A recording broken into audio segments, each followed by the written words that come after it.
Kan ngai khak tira soi po chi lo adam khong ei oti chung jang kha soi lok ta do tu nu na hian khoya nge kan no ti zo dira khoya nge oti kan le na mo kan no na mi ron zo se pia na emo na tla na emo KTP activity ti ti ram na kan no mai the tu nu na po ya na fresh and worship kan man na kan no ma se kan ri ru zo bi khoya nge o ka tu soi hinge hingai kha ba mun ta ngai ri ru pe in pe zo khoya nge kan no ti kan in chu non fo chai ka ria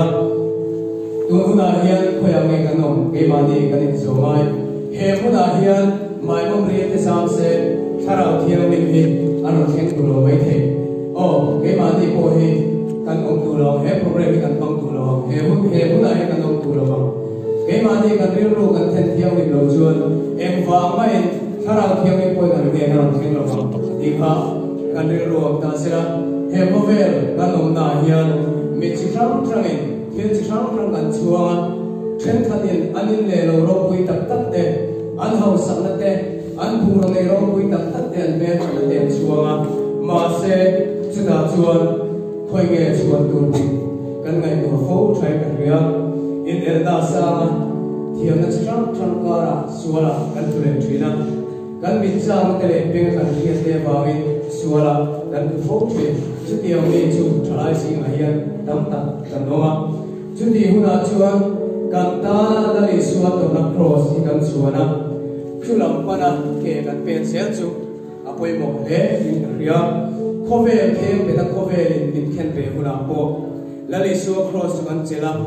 fuan thak tu kan ni di hi kan in khian ton fo aturo me ring nu na ni bia ba kom pum po le harsa kan so huna lo thengang rong po na ai khove lam ti cha te kan rong po na tang san mai tu na thin nong te le ke om ti cha po kan ne chunga po chuan lali suwa cross kan pona lali suwa cross kan chuan fo angai ani